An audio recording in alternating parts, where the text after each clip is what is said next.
Hello friends, welcome to this channel stock market info. तो चलिए friends, video को start करते हैं। वीडियो में फ्रेंड्स डिस्कस करेंगे फेडरल बैंक के Q1 के रिजल्ट्स।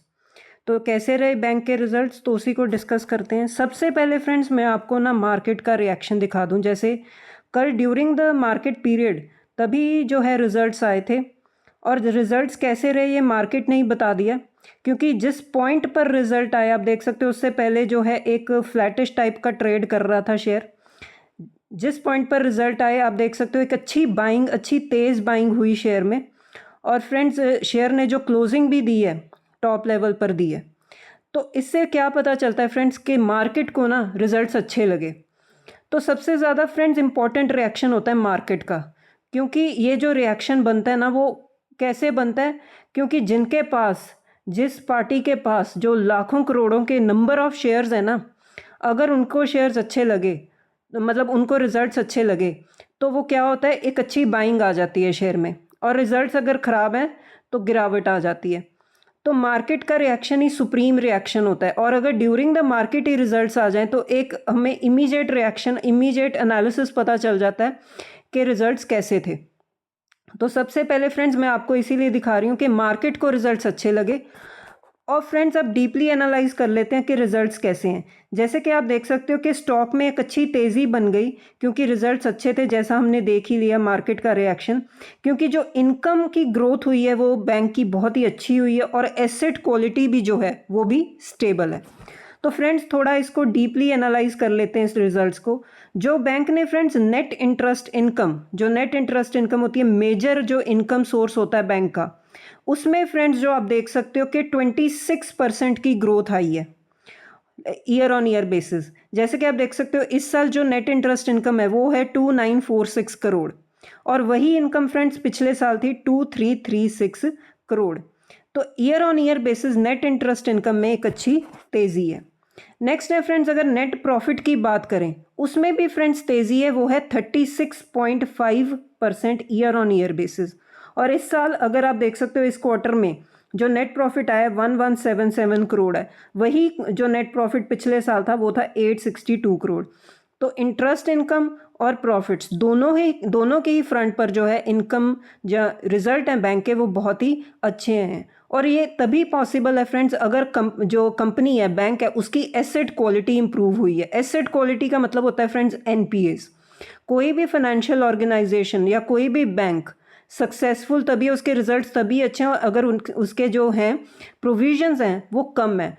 प्रोविजंस मतलब कि कितने क्या पॉसिबिलिटी है कि लोन्स जो उन्होंने दिए हैं, वो फाइनेंशियल कंपनी है, उनका काम ही है लोन्स बांटना, तो क्या क्या प्रोबेबिलिटी बनती है कि जो लोन्स उन्होंने दिए हैं वो वापस नहीं आएंगे, तो उसको बोलते हैं प्रोविजंस। तो प्रोविजंस इंक्रीज होना ये किसी भी बैंक के लिए अच्छी बात नहीं होती, प्रोविजंस कम होना ये हर बैंक के लिए अच्छी बात होती है। तो अगर बैंक का इंटरेस्ट इनकम और प्रॉफिट इंक्रीज हो रहा है, उसमें ग्रोथ है, तो ये मतलब ये चांसेस बढ़ जाते हैं कि कंपनी के जो एसेट क्वालिटी है, कंपनी के जो प्रोविजंस हैं, एनपीएज हैं, उसमें कमी होगी। इसीलिए जो है बैंक के लिए ये पॉसिबल हो गया कि उनके प्रॉफिट्स इंक्रीज हो गए। वही हम फ्रेंड्स अब पढ़ेंगे कि जो बैंक का ग्रॉस एनपीए फ्रेंड्स वो इस बार आया 1.52%। वही ग्रॉस एनपीए जो था पिछली बार 1.62% था। तो ग्रॉस एनपीए का कम होना अच्छी बात होती है, मतलब कम लोन्स हैं जिसकी प्रोबेबिलिटी है कि वो नहीं आएंगे, इसमें जो है डिक्लाइन आना अच्छी बात होती है। वहीं फ्रेंड्स जो नेट एनपीए उसमें भी जो है गिरावट आई है, वो आई है 0.18% आए हैं इस बार नेट एनपीए, जो पिछले साल था 0.20%। तो इससे हमें क्या पता चलता है फ्रेंड्स कि जो एनपीएज हैं, जो स्लिपेजेस हैं, जो प्रोविजंस हैं, वो बैंक की कम हुई हैं।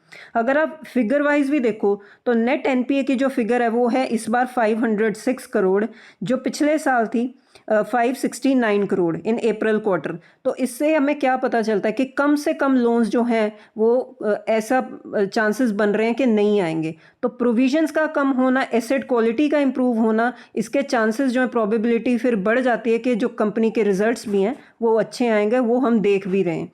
नेक्स्ट है फ्रेंड्स, एक और पॉजिटिव जो है टैग कंपनी के साथ लग गया, वो है S&P ग्लोबल रेटिंग्स। जो ये रेटिंग्स इन्होंने S&P ने जो असाइन की थी इस बैंक को, प्राइवेट सेक्टर लेंडर को, जिन्होंने अगर इन्होंने रेटिंग जो दी थी वो थी स्टेबल आउटलुक दिया इन्होंने, जो इस किस बेसिस पर दी है कि एक्सपेक्टेशंस हैं कि ये अपनी जो फाइनेंशियल परफॉर्मेंस है उसको स्टेडी रखेंगे आने वाले नेक्स्ट 2 ईयर्स में। तो इनकी रेटिंग्स भी इम्प्रूव हुई हैं पहले से, और इसी बेसिस पर हुई हैं फ्रेंड्स कि वो आने वाले टाइम में जो उनकी फाइनेंशियल परफॉर्मेंस होगी, इंटरेस्ट इनकम होगी, स्लिपेजेस होंगे, जो एनपीएस होंगे, वो उसमें वो इम्प्रूवमेंट करेंगे आने वाले 2 सालों में। तो उन्होंने पहले ही इनको अच्छी रेटिंग दे दी है। तो ये एक अच्छी बात होती है किसी भी फाइनेंशियल ऑर्गेनाइजेशन के लिए। फ्रेंड्स, ये तो थे रिजल्ट्स। अगर मैं आपको एक चार्ट चेक भी दे दूं, अगर आप चार्ट वाइज भी देखो तो ऑल टाइम का अगर आप चार्ट पैटर्न देखो तो आप देखोगे कि बहुत सारे अप्स एंड डाउन्स के बाद जो है अब ये बैंक एक ऑल टाइम हाई पर ही ट्रेड कर रहा है। इस टाइम आप देख सकते हो 348 के आसपास जो है, जो ये फेडरल बैंक का शेयर है, ट्रेड कर रहा है। तो एक अच्छी बात होती है फ्रेंड्स कि एक बैंक के लिए, क्योंकि एक बैंक के लिए बहुत ज़्यादा चैलेंजेस होते हैं, बहुत सारा रेगुलेशंस जो है, कंट्रोल्स जो है आरबीआई के फॉलो करने पड़ते हैं। उसके बावजूद भी अगर एक बैंक अच्छे रिजल्ट्स दे रहा है, अच्छी इनकम शो कर रहा है, स्लिपेजेस कम हो रहे हैं उनके, तो इससे मतलब ये अच्छी हेल्दी जो है साइन होता है किसी भी बैंक के लिए। और चार्ट पर भी ये रिफ्लेक्ट हो रहा है फ्रेंड्स कि उनकी जो परफॉर्मेंस है कंसिस्टेंटली अच्छी रही है। No doubt ups and downs रहे हैं, लेकिन फिर भी अगर आप देख लो तो कि कंपनी अभी भी अपने ऑल टाइम हाई पर ही ट्रेड कर रही है। और अगर आप फ्रेंड्स जाते जाते एक बार शेयर होल्डिंग पैटर्न भी देखें तो एफआईआईएस का स्टेक है 26.05% और डीआईएस का स्टेक है फ्रेंड्स, बहुत ही हेल्दी स्टेक है, 50% के आसपास जो है डीआईएस लेकर बैठे हैं। और पब्लिक भी होल्ड करके बैठी है फ्रेंड्स 23.56% का स्टेक। तो एक हेल्दी जो है शेयर होल्डिंग पैटर्न है बैंक में।